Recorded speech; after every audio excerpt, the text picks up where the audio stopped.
Hey guys, what's up? Steve here. And today, we're going to be doing our first episode of Films Unseen. And since this is the first episode, you're probably wondering, what the heck is Films Unseen? I'm a lover of all things film, and I've had the pleasure of viewing a lot of movies. So many, in fact, that it's very difficult for me to choose a favorite film. With that being said, there are many films that I really enjoy that I've discovered that a lot of people don't really know about. There are tons of movies that I believe are very good that a lot of people don't even know exist. And those are the films that I'd like to put a spotlight on in this show, Films Unseen, in which I go over movies that I believe are underrated or didn't get the audience that they deserved. And in each episode, I'll describe one film, why I think it's good, and why I believe it might not have gained as much attention as I think it deserved. For this first episode of the film, we're going to go back to the 1990s, in which, especially in the early 90s, independent film reached a huge boom. There were tons of filmmakers who were trying to break the rules, and there were tons of filmmakers trying to tell out there and really unique stories in really unique ways. And there were so many of these that met with really great acclaim, such as Reservoir Dogs, Pulp Fiction. But there's one particular film that I absolutely loved from the 90s independency that, while it did very well with critics, for some reason, didn't get a lot of audience attention. This particular film is one where I've asked a bunch of people if they've seen it, and only one person has said yes.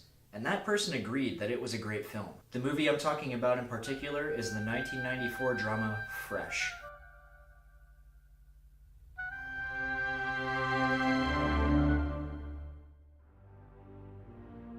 The film follows the titular character of Fresh, a 12-year-old kid who spends his time going to school, practicing chess with his father, and running drugs for two different couriers. Even at such a young age, Fresh's overall demeanor, intelligence, and street smarts make it seem like he's totally fine with the path he's going down. And his bosses see this in him and tell him that if he keeps it up, one day when he grows up, he's gonna be running the streets.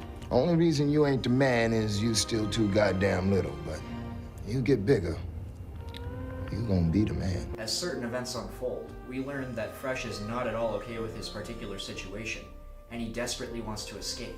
As a result, he takes the lessons he's learned from playing chess, and, while viewing the people around him as pawns on a chessboard, ends up devising a plan to get him out of the streets. One of the biggest assets of the film is the spectacular casting. We get a terrific performance by Giancarlo Esposito, who most of you will know as Gus Fring from Breaking Bad. He plays the main kingpin that Fresh deals with, and he's one of the guys who really trusts Fresh and really sees potential in him, and appreciates that he's smart, but also wants him to follow his lead. Hey, let me tell you something, Fresh. You're a smart kid, so you hear these words of wisdom. You know that rock is a bad move. You start messing with that shit, selling, dealing, I guarantee inside 3-5 years you'll be dead. Or you have a bullet in your head. Or that pipe in your mouth, either way you're dead. Smack is the way to go. This is a gentleman's operation. And Samuel L. Jackson, I have to mention, is very great at playing Fresh's father, the alcoholic chess master who teaches him how to play chess, and as a byproduct, teaches him lessons on life. Get the clock for a second, Michael. And what kind of player am I? Am I an offensive man or a defensive man? That's right, I'm neither. I play my opponent. If he likes to attack, I force him to defend himself. If he's a cautious man, I draw him into dangerous waters. See, you get so frustrated playing defensive positions, you make stupid moves you'd never make if you were thinking. When you come here, boy, check that shit at the door.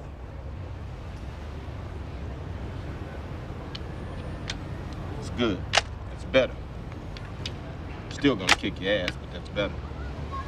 Although I have to admit that saying that Samuel L. Jackson gives a great performance is rather redundant, because I would say he pretty much nails every single performance that he touches. And I could go on and on and on about all the great performances in this film, but the true acting revelation in the film is Sean Nelson, the young kid who plays the titular character of Fresh. If I had me $1 million, I'd give me a Porsche 959. I get me a sports car, a Jaguar. Damn, I get me a Ferrari Testarossa V12 engine. Give me a Porsche 930 straight 6 turbo engine. Give me a Vector B12 twin turbo. Go from 0 to 60 in 7.8 seconds. So don't even talk. Yeah, but who cares? Because you ain't never gonna have $1 million anyway. I will too. Who's tripping now? Ain't nobody tripping. I'm gonna have it. Someday I'm gonna have it. It's honestly shocking to think that this was the kid's first film. He's not one of those overly cute kids who is just being spoon-fed lines and trying to look good for the camera. This is a kid who totally succeeds in coming off as genuinely street smart and a genuinely very pragmatic and very intelligent person. And he totally comes off as somebody who's totally down to throw hands when necessary. Everybody know the only reason he here is because Esteban skied on his freaking sister. Oh. Don't be talking about my sister. Word, Esteban clocking out on that chocolate freak. Be dogging her every chance he get, and she ain't nothing but a hophead freak riding the white horse. Right. Say one more word about my sister, bitch. Little maricon, I'm gonna fuck you right up. Do it. Come on, bitch, fuck me up. You know you But ain't this is fucking not up. to be taken as stupidity or foolhardiness. Sean Nelson convinces us that this kid is somebody who's highly perceptive and is very quietly observing his surroundings, taking in all of the information that he can, and only opening his mouth when he believes it's necessary to do so. We already know what your friend was carrying in his school bag. You better come clean with us. What was in the bag? You ain't asking the questions here. What was in it? If this role had been given to a lesser actor, even if it was one with more experience who just didn't have what Sean Nelson had for the role, this movie would not be nearly as good as it is. This kid is able to convince us that his intelligence and persistence are both genuine, but we also have to take into account that he's a 12-year-old kid and therefore highly vulnerable. And that shows perfectly in Sean Nelson's performance as well.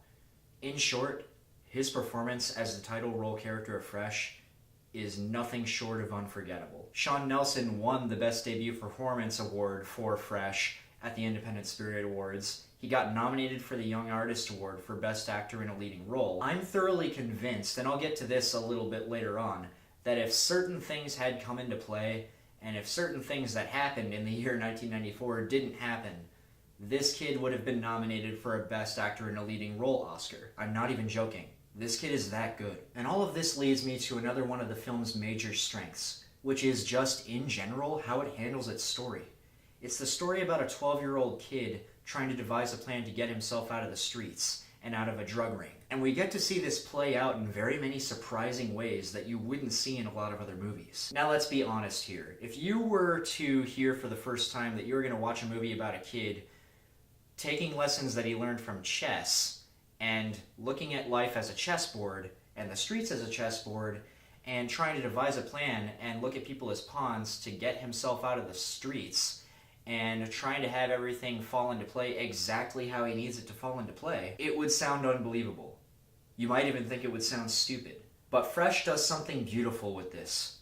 It makes the concept of a 12-year-old kid using these ideas to get out of the life he's living totally believable. Not only engrossing, but totally believable. As I mentioned before, this is due in large part to the performance by Sean Nelson as the title character, but it's also how the film treats the character in general. While there's no doubt at all that Fresh is the protagonist of the film, he's never really seen as strictly heroic, at least not in the traditional sense. The film very ambivalently, and sometimes very callously, treats this main character as if he's straddling the line between two sides of a very rough equation. Sometimes he's seen as a victim, sometimes he's seen as a victimizer. Sometimes he's seen as very vulnerable, and sometimes he's seen as the one in the control of a very dangerous situation. In short, he's neither strictly heroic nor strictly villainous. And it's this aspect of the character that makes the film particularly interesting. Now, as for any weaknesses with the film, the only thing that I can even think of off the top of my head is that there are a couple of supporting child performances that are a little uneven, but that's it. Other than that, I can't think of anything wrong with this film. And now we get to the part where I talk about why I think this film isn't as well known as I think as it should be. Well, for starters, it's a very small independent film, and that is already going to be a little bit of a hit for the film to take. But, as I said before, this was released in an era where there was kind of an indie film boom. However, I think that instead of riding that boom, the film was kind of hit by that boom because it was released in the same year and actually by the same producer, or at least one of the same producers, as one of the biggest indie films of the 90s.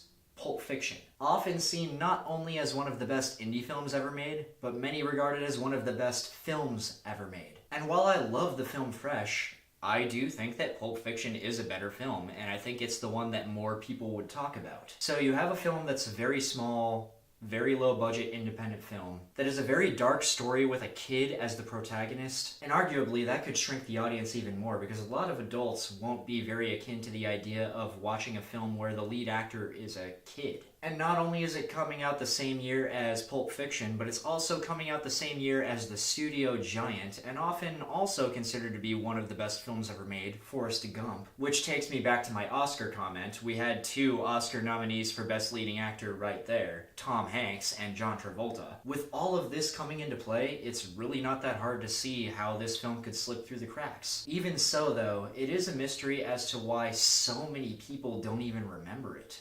Again, I've mentioned it to a lot of people, and I've only ever met one person who ever saw it other than me. If you get the chance, see this one. Trust me, it's a great film. Alright guys, thanks for watching my first episode of Films Unseen, and as always, thank you very much for watching, and have a good night.